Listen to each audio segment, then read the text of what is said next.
Hello, my name is Oleg Soprun. I am a student of Lviv Polytechnic National University. I am here to present you my project called Permanent Magnet Synchronous Motor Temperature Estimation. First of all, let's find out what is this permanent magnet synchronous motor. A permanent magnet synchronous motor, or PMSM, is a synchronous electric motor whose inductor consists of permanent magnets. The main difference between a permanent magnet synchronous motor and an induction motor is in the rotor. Studies show that the PMSM has an efficiency of approximately 2% more than a highly efficient induction electric motor, provided that the stator has the same design and the same variable frequency drive is used for control. In this case, permanent magnet synchronous electric motors, in comparison with other electric motors, have the best performance. On the slide you can see a schematic representation of PMSM. Now let's understand the essence of my project. This project is based on the dataset that comprises several sensors data collected from a PMSM deployed on a test bench. The PMSM represents a German OEM's prototype model. Test bench measurements were collected by the LIA department at Padeborn University. The main purpose of the dataset recording is to be able to model the stator and rotor temperatures of a PMSM in real time. Due to the intricate structure of an electric traction drive, direct measurement with thermal sensor is not possible for rotor temperatures, and even in case of the stator temperatures, sensor outage or even just deterioration can be administered properly without redundant modeling. In addition, precise thermal modeling gets more and more important with the rising prevalence of functional safety. The main task of the project. The main task in my project is to design a model with appropriate feature engineering that estimates 4 target temperatures in a casual manner.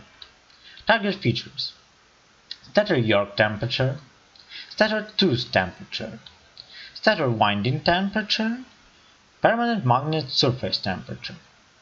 Being able to have strong estimators for the rotor temperature helps the automotive industry to manufacture motors with less material and enables control strategies to utilize the motor to its maximum capability.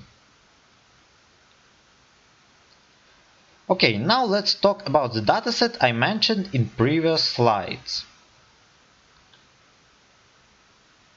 Dataset features: ambient temperature as measured by a thermal sensors located closer to the stator. Coolant temperature. The motor is water-cooled, measurement is taken at outflow. UD voltage D component.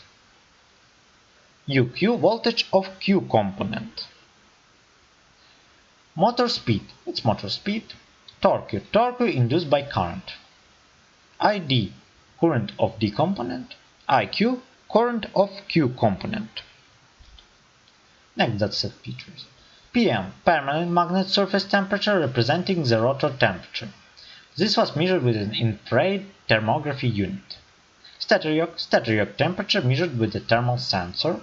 Stator tooth temperature measured with a thermal sensor. Stator winding temperature measured with a thermal sensor. These 4 is the target features. The last feature is profile ID. Each measurement session has a unique ID. Some additional information about dataset. Each row represents one snapshot of sensors data at a certain time step.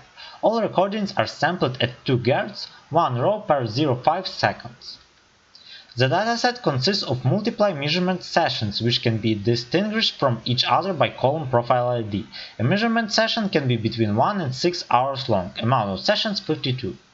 Most driving cycles denote random valves in the speed-torque plan, in order to imitate real-world driving cycles to a more accurate degree than constant excitations and ramp-ups and downs would.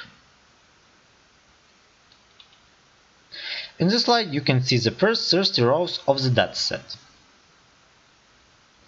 Now there are machine learning algorithms that can be used in this project. Random forest regression. Random forests or random decision forests are an ensemble learning method for classification, regression, and other tasks that operate by constructing a multitude of decision trees at training time and of putting the class that is the mode of the classes, classification, or mean prediction, regression, of the individual trees. Advantages of this algorithm is: The predictive performance can compete with the best supervised learning algorithm. They provide a reliable feature importance estimate. They offer feature estimates of the test error without incurring the cost of repeated model training associated with cross-validation. Disadvantages. An assembly model is inherently less interpretable than an individual decision tree. Training a large number of deep trees can have high computational cost, but can be parallelized and use a lot of memory. Predictions are slower, which may create challenges for applications. Linear regression. Linear regression is a linear approach to modeling the relationship between a Scala response, or dependent variable, and one or more explanatory variables, or independent variables. The case of one explanatory variable is called simple linear regression. For more than one explanatory variable, the process is called multiply linear regression. Advantages. Linear regression performs well when the dataset is linearly separable. We can use it to find the nature of the relationship among the variables. Linear regression is easier to implement, interpret, and very efficient to train. Linear regression is prone to overfitting, but it can be easily avoided using some dimensionality reduction techniques, regularization L1 and L2 techniques, and cross-validation. Disadvantages. Main limitation of linear regression is the assumption of linearity between the dependent variable and the independent variables. In the real world, the data is rarely linearly separable. It assumes that there is a straight line relationship between the dependent and independent variables, which is incorrect many times. If the number of observations are lesser than the number of features, linear regression should not be used, otherwise it may lead to overfit because it starts considering noise in this scenario while building the model. Next is the k-nearest neighbors. K-nearest neighbors algorithm, or KNN, is a non-parametric method used for classification and regression. In both cases, the input consists of the k-closest training examples in this feature space. Advantages of KNN. KNN algorithm is very simple to understand and equally easy to implement. KNN does not explicitly build any model, it simply tags the new data entry based learning from historical data. New data entry would be tagged with majority class in the nearest neighbor. One of the biggest advantages of KNN is that KNN can be used both for classification and regression problems. Disadvantages. KNN might be very easy to implement, but as dataset grows, efficiency or speed of algorithm declines very fast. KNN works well with small number of input variables, but as the numbers of variables grow, KNN algorithm struggles to predict the output of new data point. We need to do feature scaling, standardization, and normalization before applying KNN algorithm to any dataset. If you don't do so, KNN may generate wrong predictions. Programming languages that can be used to implement these machine learning algorithms. Python. Benefits that makes Python the best fit for machine learning and AI-based projects include simplicity and consistency, access to great libraries and frameworks for AI and machine learning, flexibility, platform independence, and a wide community that adds the overall popularity of the language. R language. R is generally applied when you need to analyze and manipulate data for statistical purposes. R has packages such as gmodels, class, TM, and raw-dbc that are commonly used for building machine learning projects. These packages allow developers to implement machine learning algorithms without extra hassle and let them quickly implement business logic. Compared to Python, R has a reputation for being slow and lagging when it comes to large-scale data products. It's better to use Python or Java with its flexibility for actual product development. Scala. Scala is invaluable when it comes to big data. It offers data science an array of tools such as Scala Lab and Breeze. Scala has great concurrency support, which helps with processing large amounts of data. Since Scala runs on the JVM, it goes beyond all limits hand-in-hand with Hadoop, an open-source distributed processing framework that manages data processing and storage for big data applications running in clustered systems. Despite fewer machine learning tools compared to Python and R, Scala is highly maintainable. Java.